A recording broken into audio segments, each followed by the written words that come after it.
lejla tajba lil kulħadd. Illum b'daħqa ftit iżjed mis-soltu. It-tbissima li turi sens ta' sodisfazzjon. Sens ta' sodisfazzjon għal biċċa xogħol iebsa ħafna, iebsa forsi wieħed iktar milli wieħed jista' jiddeskrivija, imma is-sodisfazzjon li tkun tibda b'suċċess. Li tkun gburi, li tkun ġejt fdat bħala pajjiż biċċa xogħol iebsa, imma li tkun wassalta fid-direzzjoni illi xtaqt.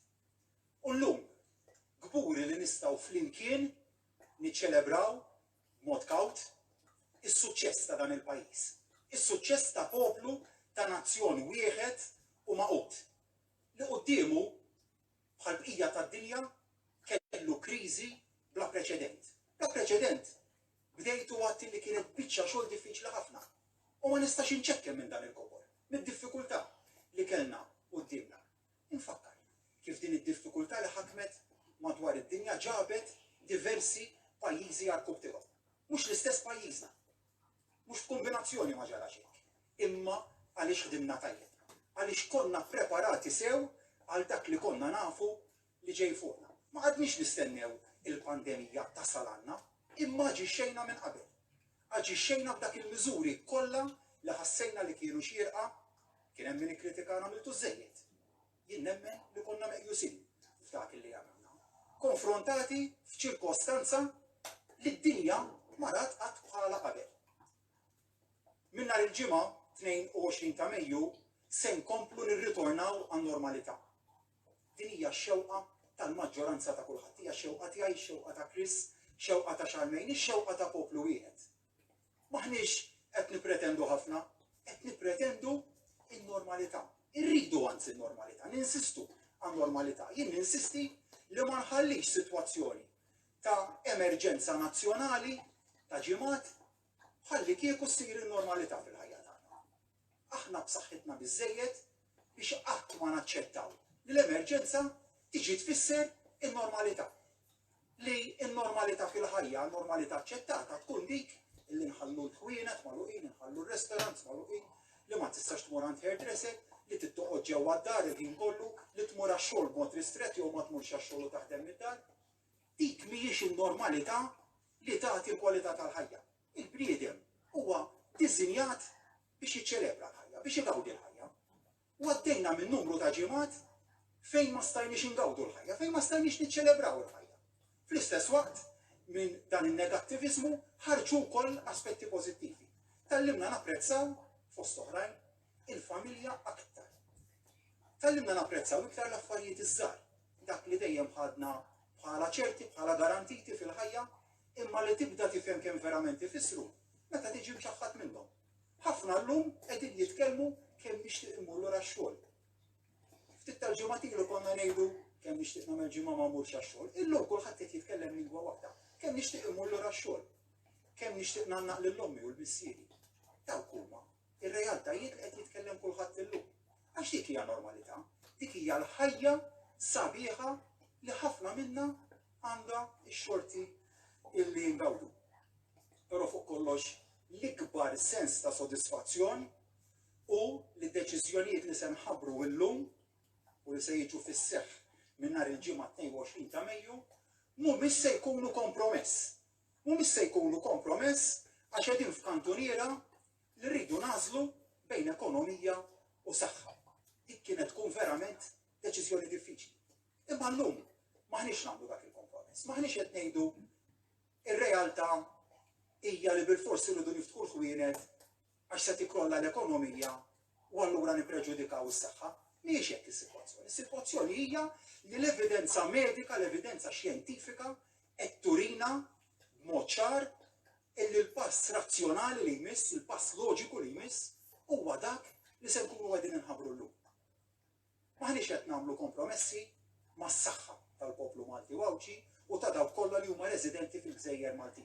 Dak qatt ma minnieh u mhux se jkun illum li nagħmlu xi sogru jew nieħdu xi sogru mas-saħħa tal-poplu u nissugraw li nħarbtu dak kollu li akkwistajna mis-7 ta' Marzu sal-lum. Għamilna wisq, irbaħna wisq biex illum nieħdu deċiżjonijiet li jistgħu jippreġudikaw dak. U għal daqstant, id-deċiżjoni tal-lum se tkun waħda komplementari għad-deċiżjonijiet kollha li ħadna sal-lum u li toħloq bilanċ bejn is-saħħa u l-ekonomija. Żgur illi maħniex se nħallu xi ċirkostanza li ngħidu l-ekonomija hija ta' priorità fuq is-saħħa, s-saħħa tibqa' dejjem il-priorità ewlenija li tmexxina il quddiem f'kull deċiżjoni, imma x-xjenza, il-fatti mediċi li għandna qudiemna llum jgħidulna li iva aħna nistgħu nimxu u nkomplu mixin lejn it-triq tan-normalità. Triq fil-fatt bdejniha fl-4 ta' Mejju, fl-4 ta' dan ix-xahar fejn ta' kienar nedejna l-ewwel sett ta' miżuri li bihom konna qed inneħħu numru ta' restrizzjonijiet li konna introduċejna lura fis-7 ta' Marzu jidher daqs li ilu ħafna iżjed mis-7 ta' Marzu u tifhem. Jien hekk inħoss niet imma għaddew ġimgħat kważi tħoss li għaddew is-snin. Iva x'kien żmien ta' sagrifiċċju, ma kien żmien ta' normalità. Ma kienx in-normalità li aħna mdorrijin biha għal daqstant iva. Iż-żmien ta' raħtwil, iż-żmien ta' sagrifiċċju ta' aktar jibes.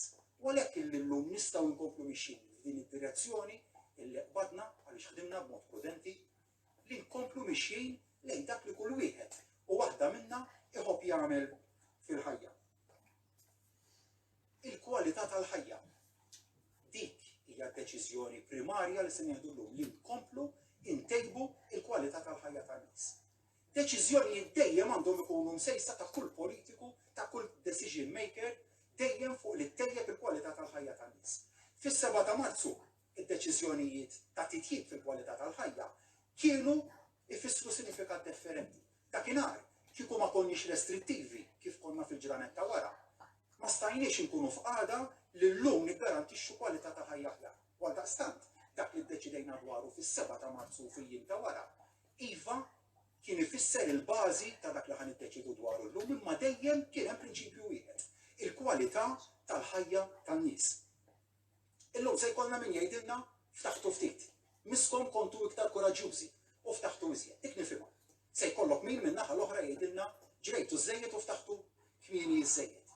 U għalhekk dan huwa pajjiż fejn inti għandek il-libertà tal-għażla. Min se jgħidilna ftaħtu ftit, bilfors irid jistenna għal grupp ta' miżuri li jmiss li nittama nkunu f'qagħda li nħabbruhom f'jiem numru ta' ġranet oħra biex inkomplu inneħħu aktar restrizzjonijiet.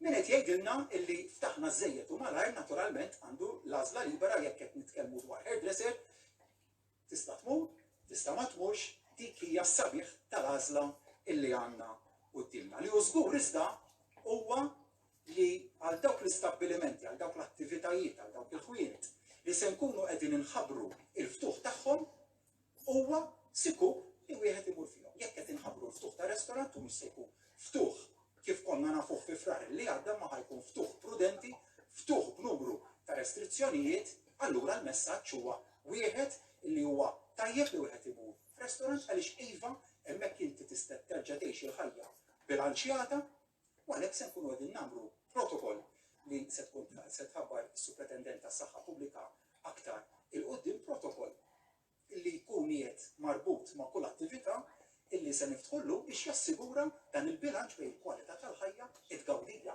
tal-ħajja u fl-istess waqt li nibqgħu inħarsu s-saħħa tal-pubbliku. Il-biża' kemm hija kelma kera. Il-biża'.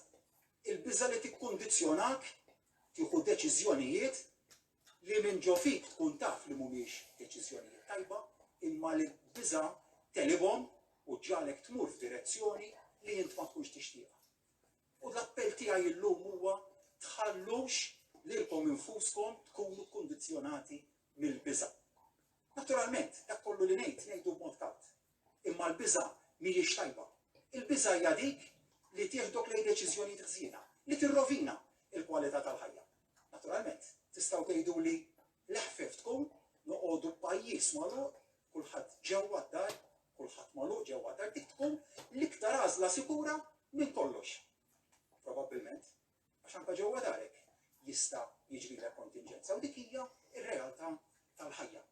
Dik hija realtà li dejjem ngħixu tul il-ħajja tagħna, mhijiex ir-realtà tal-pandemija, r-realtà li titwieled fiha u tmut fiha.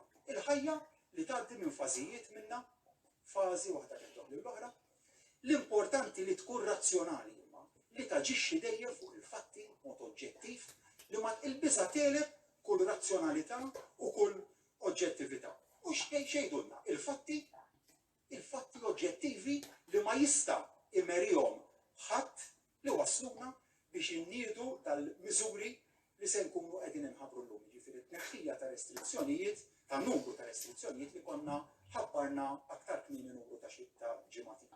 L-ewwel nett, ir-rata baxxa ħafna ta' każijiet attivi illi għandna f'pajjiżna. Dak huwa numru fattwali li ma jista' imerih ħadd. It-tieni, ħsibna għal kull kontinġenza. Ħsibna għal ħażin biex it-tajjeb ma jonqos. Żidna n-numru ta' sodod, żidna l-apparat, biċċa xogħol tajba immens il-Ministeru tas-Saħħa l-Chris, il-Charmaine, l-istaff kollu tagħhom għasandi kien biżżejjed biex nirringrazzjahom. Biċċa xogħol tremenda ta' pajjiż wieħed. Ma qadniex lura u jekk kien hemm bżonn għaxar sodod għamilna ħafna u ħafna iżjed. Jekk kien hemm bżonn numru ta' apparat rajna li jkollna żejjed, ħalli ma niġux bżonnu u ma ġejniex bżonnu. Ma ġejniex bżonnu għax ħdimna b'mod prudenti. Bil-għaqal. U llum ir-realtà turina li s-sodod kollha li ħsibna għall-eventwalità li jkollna mxija b'saħħitha ta' każijiet ta' COVID-19 turina li dawk is-sodod qegħdin vojta. Realtà oħra fatt li ma jista' jmerih ħadd huwa li l-maġġoranza assoluta ta' każijiet li kellna f'pajjiżna kienu każijiet ta' persuni b'sintomi ħfief jew persuni mingħajr sintomi u min kellu s-sintomi hemmhekk ukoll il-maġġoranza tal-persuni fejqu lilhom infushom fid-dar tagħhom b'osservanza sħiħa però tal-awtoritajiet mediċi ta' pajjiżna. Dan huma il-fatti, fatti oġġettivi li ma jista' imerihom ħadd u li jmeru allura kull deċiżjoni kontrarja għal dak li se nieħdu llum. Ma jkunx jagħmel sens li f'kuntest ta' dak li għadni kif spjegajt, inħallu pajjiż magħluq. Jew inħallu bistieqa biex ftit. Għaliex il-fatti oġġettivi li għandna qudiemna ma jindikawx illi għandu jsir hekk. Kieku kellna nagħmlu hekk u ma neħdux dan il-pass li qegħdin nieħdu llum, nkunu qed nieħdu deċiżjoni motivata mill-biża'. Maħna gvern responsabbli, gvern li d-deċiżjonijiet ma joħodhomx bil-biża' imma joħodhom fuq ir-raġuni. Dejjem nimxu b'mod prudenti imma razzjonali. Dan huwa l-mod kif imxejna f'din il-pandemija u hekk beħsibna nibqgħu nimxu. U x'se jkunu l-prinċipji li se jkomplu joħduna l-qudiem fil-ġimgħat li ġejjin, nittama li ma nitkellmux dwar xhur li ġejjin imma nitkellmu biss dwar ġimgħat imma fl-aħħar mill-aħħar huma prinċipji li għandhom mill-buon sens, min-normalità u l-iva, prinċipji li tista' tużhom waqt pandemija, imma tista' tużhom ukoll fil-ħajja ta' kuljum. Il-bilanċ u r-raġuni. Waħda mid-deċiżjonijiet jew waħda mill-okkurrenzi li smajt f'daw l-aħħar ġranet kienet smajta diversi drabi semmili Kristu kollillu ta' ċirkostanza ta' persuna li għandha aktar minn 65 sena li ma tħallix tidħol ġewwa ħanut tixtri. Dawn huma ċirkostanzi li iltqajna magħhom imma li ma jagħmlux m'għandhomx mill-buon sens fejn aħna qattatna li persuna li għandha aktar minn 65 sena jew vulnerabbli jekk għandha bżonn tmur ġewwa ħanut ta' retail u x'inhu li aħna ħallejna miftuħ ma tħallix tidħol. Irrakkomandajna l-użu tal-maskra. U hekk obdew in-nies.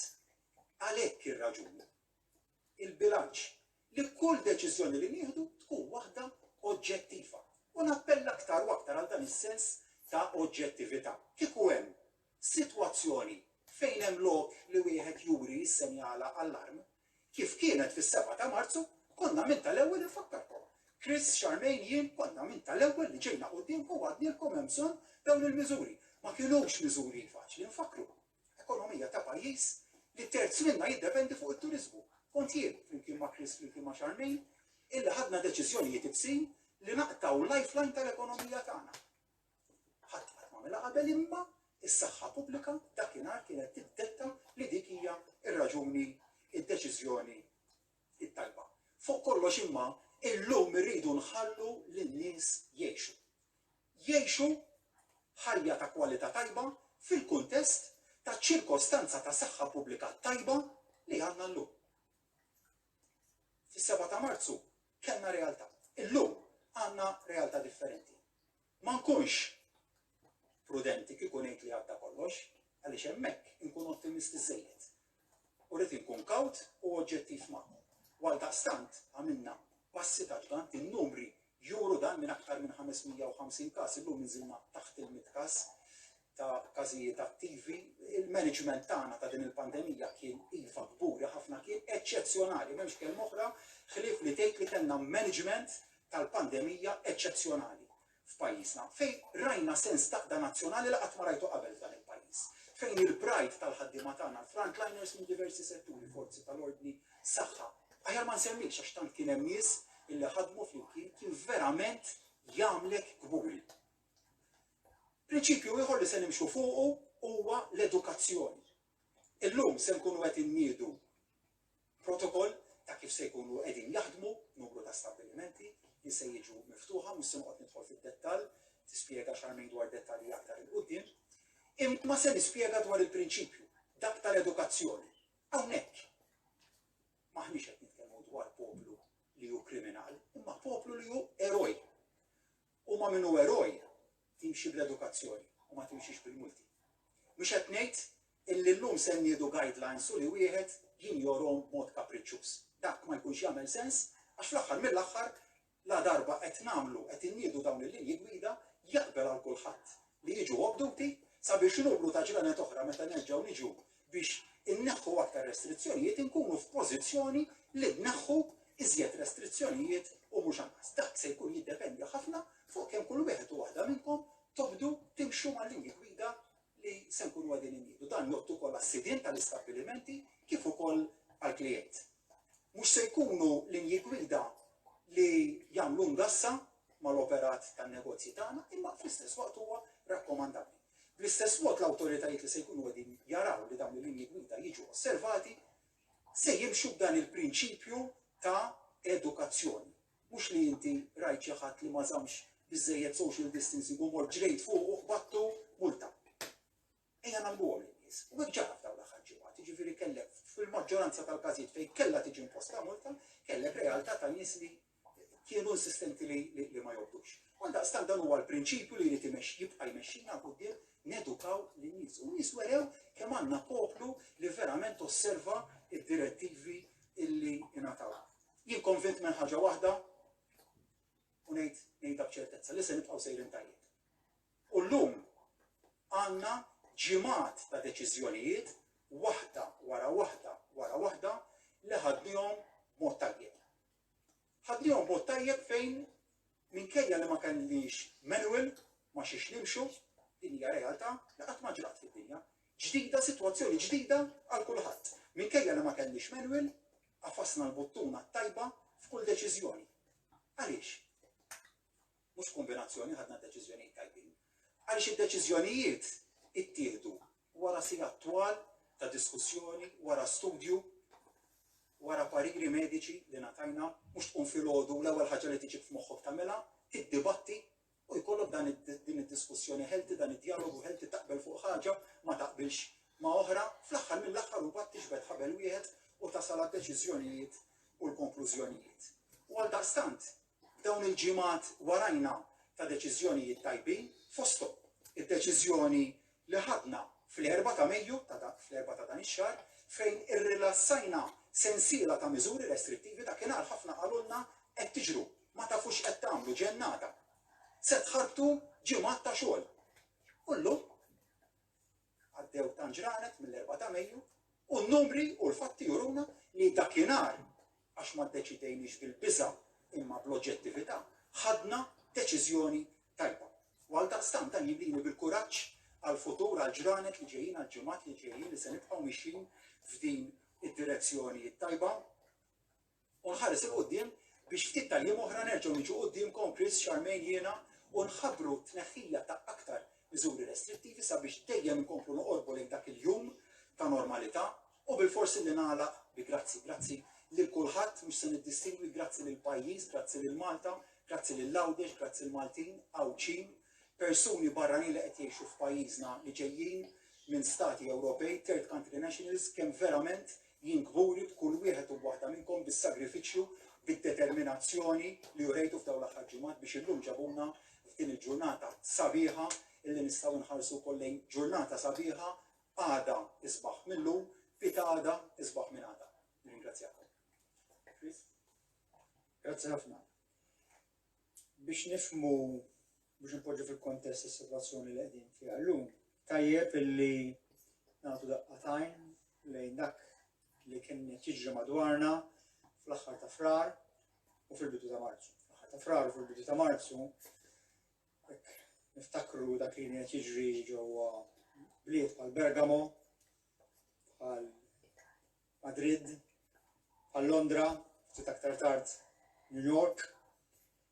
Dawn il-bliet u oħrajn konna qegħdin naraw traċedji sħaħ. Konna qegħdin naraw sitwazzjoni fejn sistemi tas-saħħa b'saħħithom ta' dawn il-bliet li fosthom għandhom fost l-aqwa sparijiet tad-dinja, is-sistemi tas-saħħa ta' dawn il-bliet kienu overwhelmed.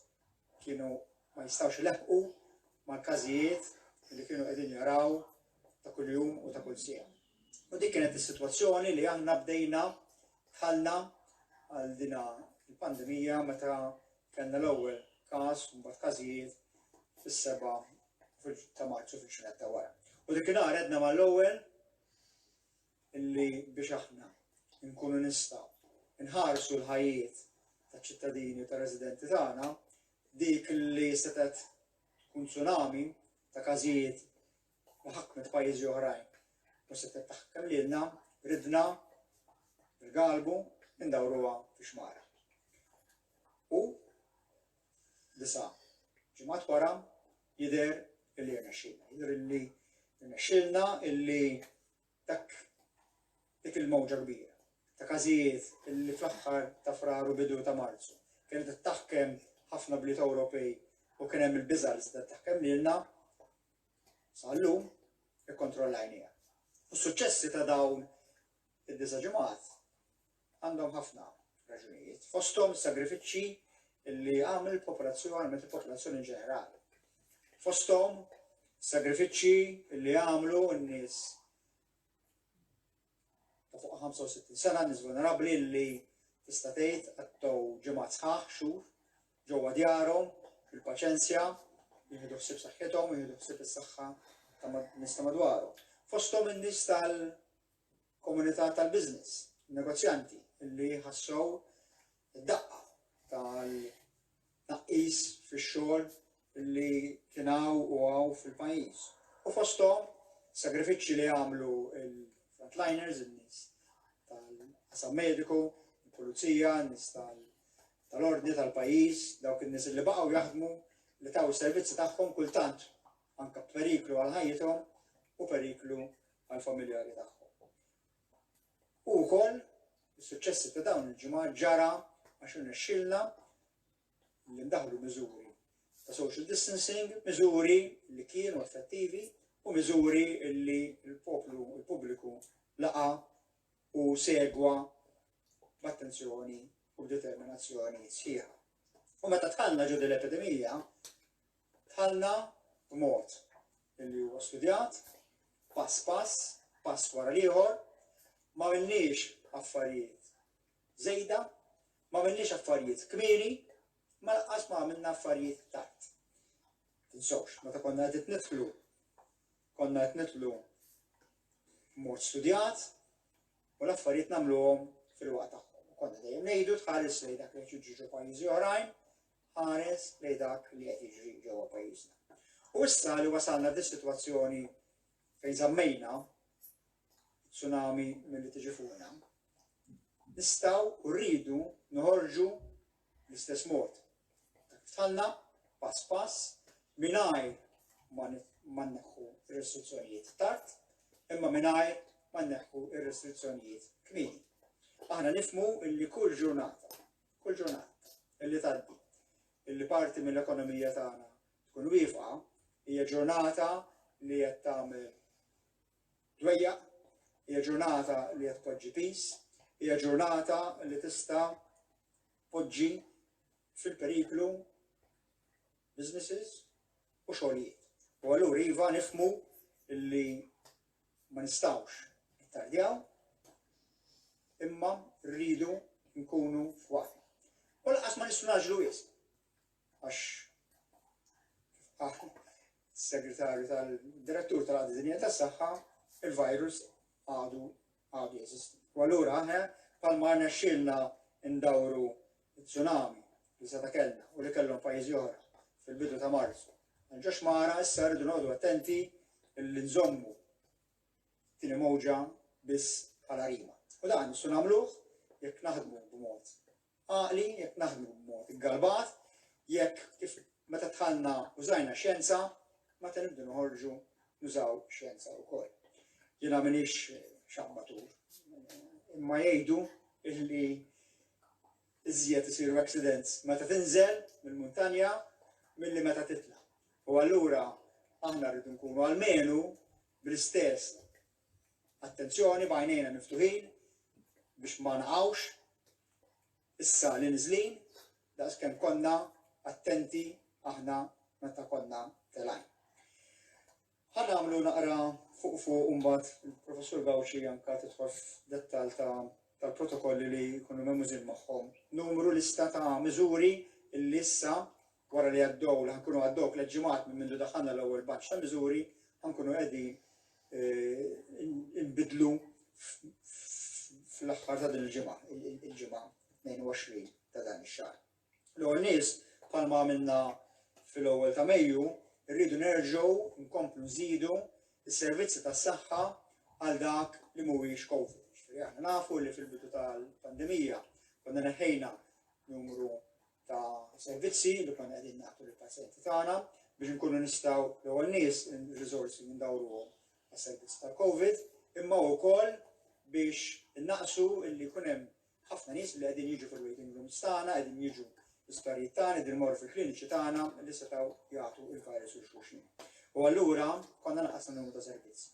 Il-tliet ġimgħat ilu minn staġun nofsilu dejna nżidu dawn is-servizzi għax importanti illi nagħtu il-kura anke għal mat li mhuwiex COVID u minn nhar il-ġimgħa li ġej ħankomplu nżidu n-numru minn dawn is-servizzi. Fil-qasam tal-kura primarja ħanerġu niftħu diabetic clinics, għandna eluf ta' pazjenti diabetiċi illi ma jistgħux jibqgħu mingħajr l-appuntamenti tagħhom, ħanerġu niftħu il-clinics tal-kardjoloġija tal-mar tal-qalb u ħanerġu niftħu il-well baby clinics, daw kollha jkunu bil-social distancing u nibqgħu nosservaw il-prattiċi tajbin ta' iġieni. Ħanerġgħu niftħu numru ta' bereġ biex bekk nkunu nistgħu nqasmu s-servizzi tagħna u ma jkollniex iffullar anke fiċ-ċentri tas-saħħa tagħna u ħanżidu anzi il-saħħa, il-kura tas-saħħa mentali ġo l-komunità u allura ħanorġu aktar u aktar minn ġo l-isptarijiet. F'Mater Day mbagħad kif diġà ħabbret is-CEO ta' Mater Day stess il-bieraħ ħankunu qegħdin nżidu il-kliniċi tal-patients biex nidħlu nagħtu l-appuntamenti tal-mart li mhux COVID, ħankomplu nżidu il-servizzi tal-Departiment tal-Imaging, tal-X-rays, tal-CT scans, tal-ultrasound u tal-MRIs. Ħannibdew nżidu wkoll l-operazzjonijiet li mhumiex urġenti jew li mhumiex relatati biss mal-kanser, imma ħanibdew nagħmlu l-operazzjonijiet tal-ortopedija, hip replacements, knee replacements u oħrajn, operazzjonijiet tal-INA, ħafna minnhom day cases daw li m'hemmx għalfejn il-pazjenti dun l-isptar, u operazzjonijiet tal-ginekoloġija. U kif ħabbarna ftit ta' ġranet ilu ħanerġgħu niftħu s-servizz tal-IVF f'Mater Day u ħanerġgħu nagħtu l-opportunità lil dawk il-koppji li jkunu il-mara tkun qed twellet li l-partner tal-mara li tkun qed twellet jidħol ukoll għall-partijiet kollha tal-ħlas. U mbagħad wara li konna żidna u bdejna nerġgħu s-servizz tal-iskrining tal-utru fl-4 ta' Mejju minn nhar il-ġimgħa li ġej ħanibdew l-iskrining tal-musrana kbira. Dawn huma servizzi li sa issa għal dawn l-aħħar 8-7 ġimgħat kienu wefqin u ħanerġgħu nibdew inżidu dawn it-tip ta' servizzi. Mbagħad wara li 15 u nofsilu fil-ġimgħat ilu konna għedna li ħantellaw in-numru ta' persuni li jistgħu jintaqgħu flimkien fil-pubbliku mit-3 għal 4, issa ħanagħmlu pass ieħor u ħanejdu li l-persuni li jistgħu jintaqgħu flimkien ġo post pubbliku ħajitla għal 6. Nibqgħu nisiġu illi dawn ir-regoli jiġu osservati, jiġifieri ma jkunx hemm tajjiet kbar ta' nies imma li issa minn erba' nitellgħuhom 6 u kemm jista' jkun nosservaw il-social distancing anke bejnietna imma ċertament minn aktar gruppi ta' 6. U mbagħad ħanejdu wkoll illi fejn tidħol il-qasam kulturali ħankunu qegħdin niftħu jew nagħtu l-opportunità li jinfetħu cinemas fil-beraħ. Jiġifieri waqt li maħniex ħanejdu is-cinemas jiftħu fil-magħluq, imma ħajkun hemm opportunità għal min jixtieq li jorganizza tip ta' attivitajiet illi jkun hemm cinemas fil-beraħ, naturalment kif issa tispjega il-Superintendent tas-Saħħa Pubblika bil-regoli ta' social distancing biex dejjem nipproteġu is-saħħa tal-individwi. Fejn jidħol sport, aħna nifhmu l-importanza li nagħmlu l-eżerċizzju dejjem nibqgħu nsieġu li anke għal dawk l-anzjani u in-nies li qegħdin jibqgħu d-dar u jaħdmu mid-dar li xorta jagħmlu l-eżerċizzju fid-djar tagħhom. Imma issa qegħdin ngħidu li fejn jidħol sports, l-sports individwali non-contact li ma fihx contact, jiġifieri bejn persuna oħra, nhar il-ġimgħa se jerġa' jidħol u allura hemm numru ta' sports bħalma huwa diving, bħalma huwa tennis u sports ieħor li Professur Gawxi tkun tista' tina l-lista tagħhom jew fil-ġurnati li ġejjin ħabbru l-listi tagħhom illi minn nhar il-ġimgħa se jerġgħu jkunu jistgħu jsiru u mbagħad peress li qegħdin ngħidu li jistgħu jintaqgħu bejniethom gruppi ta' 6 min nies ħanejdu li fejn jidħol taħriġ jista' jsir taħriġ dejjem fuq barra ta' 6 min nies, ġifieri jista' jkunu 5 atleti u coach jew 6 atleti jew inqas naturalment biex ikunu jistgħu jagħmlu t-taħriġ tagħhom anke fi gruppi żgħar. Bħalma tafu wkoll, ħafna minnkom jafu wkoll, ftit tal-minuti ilu kelli l-opportunità li nintaqa' mal-isfiet ta' Urixu ta' Malta u magħhom b'dialogu rid nirringrazzjahom tal-kooperazzjoni li sibna mill-Korea mill-ewwel ġurnata din l-epidemija, bilna illi fejn jidħol qudies tal-funerali jista' minn nhar il-ġimgħa jerġa' jibda jsir. Il-qudies tal-funerali mhux il-kumpliment tal-funerali, il-qudies tal-funerali jista' jibda jsir minn nhar il-ġimgħa illi ġej, naturalment fis-sigħat li ġejjin il-Korea tkun tista' tħabbar id-dettalji ħajkunu numru limitat, jibqa' numru limitat ta' nies li jkun hemm jiġu post wieħed, il-Korea tkun qed tħabbar anke postijiet speċifiċi fejn jistgħu jsiru dawn il-qudiesiet tal-funerali u dejjem jibqa' prinċipju ta' social distancing bejn persuna oħra u anke proċedura ta' kif isir it-tqarbin u affarijiet oħra relatati ma' dan. Imma minn nhar il-ġimgħa biftehim mal-isfiet tal-pajjiż ħajjerġa' jibda l-qudies tal-funerali. U mbagħad anke kif ħabbar il-Prim Ministru l-bieraħ fuq l-interventi tiegħu, minn nhar il-ġimgħa ħajjerġgħu jkun possibbli li jiftħu r-restoranti ġewwa l-pajjiż. Kif qegħdin ngħidu ma jistgħux ikun hemm aktar minn 6 min nies imwejjed jridu jkunu massimu ta' 6, ħajkun hemm distanzi bejn mejda oħra li huma stabbiliti biex jipproteġu kemm jista' jkun grupp ta' fuq mejda minn grupp ta' fuq mejda oħra u ħajkun hemm restrizzjonijiet oħrajn illi ħajkomplu waqt li jżidu din l-attività u dan ir-rekreazzjoni wkoll sadattant jibqgħu ħarsu kemm jista' jkun is-saħħa tal-pubbliku. Ankunu qegħdin ngħidu li preferibilment dawk ir-restaurants illi għandhom il-faċilità illi jkollhom imwejjed fuq barra jużaw il-faċilità li jkollhom il-imwejjed fuq barra. U mbagħad, u din tkun l-aħħar miżura, ħankunu qegħdin nerġgħu nagħtu l-opportunità illi l-hairdressers, il-barbiera u tad-dwiefer ikunu l-beauticians, sirt nifhem fihom dawn l-affarijiet issa kważi, ikunu jistgħu jerġgħu jiftħu naturalment bil-restrizzjonijiet biex jipproteġu kemm l-impjegati kif ukoll lill-klijenti u b'mod illi huwa ordinat huwa restrittiv. Dawn il-miżuri ħajtlu fis-seħħ minn nhar il-ġimgħa illi ġejjin. Hemm affarijiet oħrajn illi għadhom magħluqa, għadhom restritti. Jalla il-figuri, il-numri jibqgħu tajbin biex meta naslu fl-ġimgħa oħra. Il-ġranet li ġejjin ikunu nistgħu nitkellmu fuqhom ukoll, imma issa importanti illi dawk il-miżuri li għadhom fis-seħħ u issa il-miżuri li biddilna jew li daħħalna għandhom il-protokolls tagħhom li daw jibqgħu jiġu osservati. Importantissimu dawn il-miżuri, dawn il-passi qed noħduhom b'mod studjat, qed noħduhom b'mod illi waqt illi jżid il-ħajja soċjali, waqt illi jżid il-kummerċ, illi jkompli jagħti spinta lill-ekonomija, iħares kemm jista' jkun is-saħħa tal-pubbliku tagħna. Aħna importanti li nibqgħu naħdmu kollha flimkien, dħalna dil-epidemija flimkien, qegħdin dil-epidemija flimkien u rridu noħorġu minnha flimkien. U jibqa' ma nagħlaq b'din il-prinċipju kbir ta' solidarjetà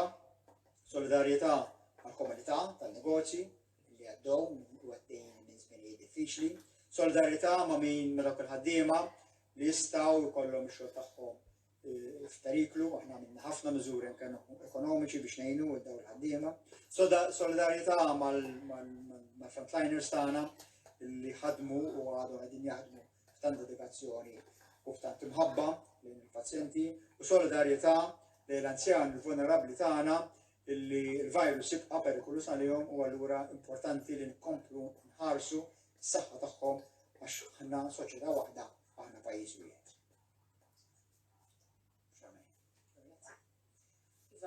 Qegħdin bħalissa f'dan il-perjodu ta' tranzizzjoni fejn aħna qegħdin nadattaw normali u ġdid.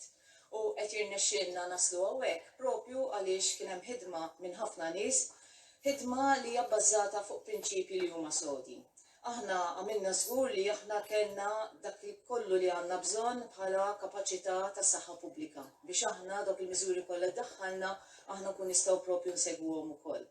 Rajna wkoll li għandna s-sistemi tas-saħħa li jistgħu jifilħu għal dak li jista' jkollna.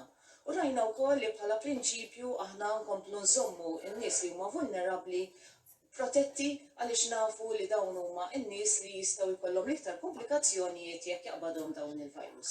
U dawk huma l-prinċipji li dejjem ibbażajna fuqhom. Kull miżura li daħħalna u anke f'dan il-fażi ta' tranzizzjoni fejn aħna qegħdin innaqsu mill-miżuri kollha ġew maħduma permezz ta' xjenza li bbażata fuq evidenza. Aħna għamilna diversi kriterji li huma bbażati ta' kif jinfirex dan il-virus u bekk permezz ta' dawn il-kriterji aħna għamilna assessment ta' x'inhuma dawk il-miżuri li jkunu tal-inqas riskju meta aħna nibdew nirrilaxxaw. U pass pass hekk għamilna, meta aħna fl-ewwel ta' Mejju ħabbarna ir-rilaxx ta' ċertu miżuri kienu dawk il-miżuri li kellhom l-inqas riskju. U issa llum qegħdin immorru għal miżuri li jista' jkollhom ftit iktar riskju u għalhekk huwa importanti li aħna qegħdin indaħlu il-mezzi ta' mitigazzjoni. Ġifieri meta inti tkun qed tirrilaxxa ċertu miżuri ma nistgħux nerġgħu immorru kif konna qabel. Allura issa qegħdin naraw sitwazzjonijiet fejn aħna għamilna protokolli li huma wkoll ibbażati fuq evidenza biex aħna kull attività li nistgħu nirrilaxxaw nkun nistgħu n-nies ngħidulhom iva tista' tattendi għal dik l-attività, tista' tmur tixtri, però sakemm kulħadd ikun qiegħed jobdi dawn il-miżuri. Dawn huma bbażati fuq social distancing, fuq li aħna nkunu żgur li l-iġene l-idejn tagħna hija tajba ħafna, allura naraw li dejjem ikun hemm rakkomandazzjonijiet tal-ħasil tal-idejn u propju anke li jkun hemm l-alkohol, ġel u rabs ta' kull stabbiliment li qegħdin nidħlu u prinċipji ta' protezzjoni tal-vulnerabbli. Dawn il-miżuri li ħabbarna llum huma importanti li aħna naraw il-mezzi ta' mitigazzjoni. Meta aħna qegħdin inżidu n-numru ta' gatherings li jista' jkollok flimkien minn 4 għal 6, dan qegħdin nagħmluh bil-galbu. Għaliex aħna nafu li importanti li nies xorta jkomplu jsegwu dawn il-miżuri u li xorta meta jkunu qegħdin flimkien huma wkoll dejjem iżommu d-distanza ta' 2 metri minn xulxin li huwa importanti. Meta aħna nidħlu għal-retail, aħna rajna li fir-retail diġà bdejna naħdmu f'ċertu miżuri u dawn japplikaw ukoll għal meta aħna qegħdin issa niftħu dawk is-servizzi bħal hairdressing, tan-nail technicians, barbiera u anke l-beauticians. Hawnhekk ma nistgħux immorru għal sitwazzjoni kif konna qabel. Il-prinċipju li inti ma jistax ikollok numru ta' nies fl-istess kamra irid jaddatta għal dawn ukoll. Allura hawnhekk aħna qed nagħmlu l-protokoll tagħna b'sistema fejn dawn jagħmlu l-appuntamenti. Fejn inti n-numru ta' nies li jkunu qegħdin f'din il-kamra ħajkun qiegħed limitat. Barra minn hekk ukoll aħna rridu nagħmlu miżuri ta' protezzjoni. Nafu li daħħalna l-użu tal-maskri li bil-mod il-mod issa il-poplu Malti qiegħed bil-mod il-mod jibda jidra. U allura hekk ukoll waqt li għandek persuni li qegħdin jinqdew huma sa fejn hu possibbli biex is-servizz jibqa' għaddej ukoll jilbsu l-maskra imma anke dak il-persuna li qed joffri s-servizz jilbes il-maskra jew inkella l-vajser. Allura hekk peress li inti għandek persuni li jistgħu jkunu qrib ta' xulxin ħajkun hemm din il-protezzjoni fejn il-maskra ta' wieħed ħadd tipproteġi lil ieħor u bil-maqlub. Barra minn hekk ukoll meta inti għandek is-siġġijiet f'kwalinkwa stabbiliment ta' hairdressing, beauty salon, Jew inkella nail technician importanti li dawn ikunu distanza ta' 2 metri wieħed minn xulxin. Iż-2 metri ġew minn evidenza ta' kif jinferex dan il-virus. U hemmhekk aħna qed nibqgħu ma' dan il-prinċipju.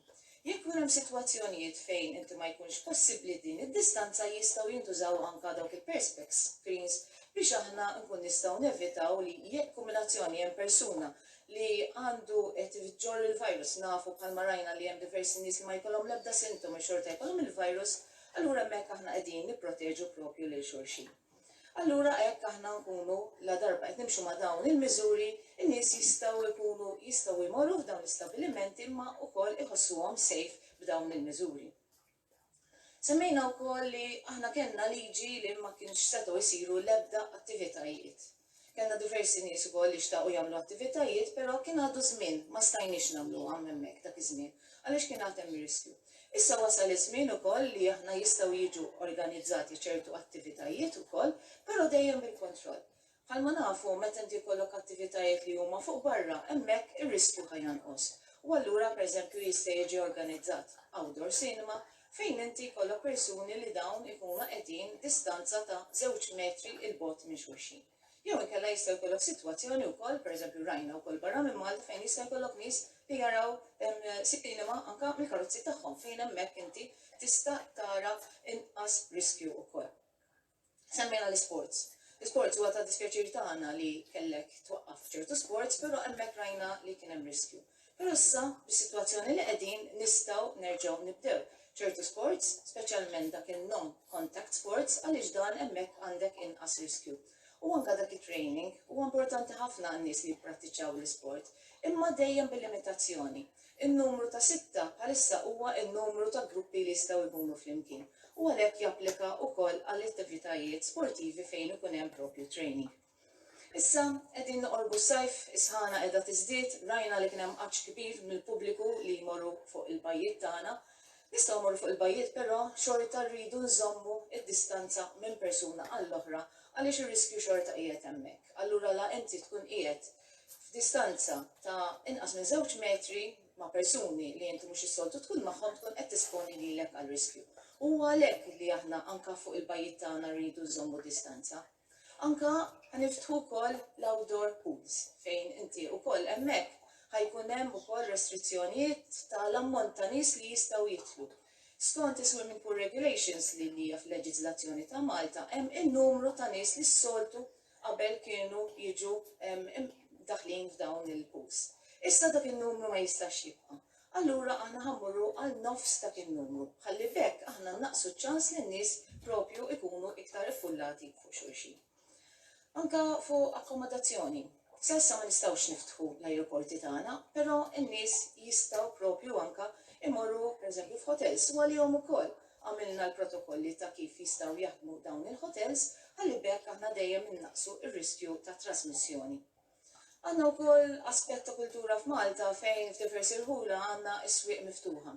Dawk ukoll issa jistgħu jiftħu però rridu niftakru li dawn irridu jkunu wkoll protokolli fejn hemmhekk in-numru ta' nies li jistgħu jkunu flimkien ukoll għandu jkun minimizzat ħalli dejjem innaqsu r-riskju. Dawn huma kollha miżuri li aħna qegħdin nirrilaxxaw bil-mod il-mod, bħalma rajtu huma kollha miżuri fejn ir-riskju tagħhom qed ikun jiġi imnaqqas permezz ta' miżuri ta' mitigazzjoni u importanti ħafna wkoll għalina hija li aħna qegħdin inħarsu lejn is-saħħa tal-poplu Malti, fejn aħna minna mill-istajna biex evitajna li dan il-virus jinfirex u jaffettwa ħafna nies u propju kollhom bżonn jidħlu l-isptar u evitajna ħafna mill-imwiet. Però aspett importanti tas-saħħa huwa wkoll dak li jgħidulhom social determinants of health, fejn aħna nħarsu lejn l-edukazzjoni bażika li persuna ikollu biżejjed flus biex jgħix li l-persuna ikun qiegħed igawdi minn ekonomija tajba. U allura aħna qegħdin noħolqu dan il-bilanċ hawnhekk fejn bil-mod il-mod u saqajna sodi nimxu bil-mod il-mod. L-appell tiegħi huwa dejjem li insegwu dawn il-miżuri għaliex bekk huwa l-uniku mod li aħna nistgħu bil-mod il-mod nimxu l-qudiem, aħna wedukom li ħanibqgħu hemmhekk nagħmlu monitoraġġ tas-sitwazzjoni, nibqgħu nagħtu dak is-support kollu li għandkom bżonn. Grazzi. Grazzi Charmaine.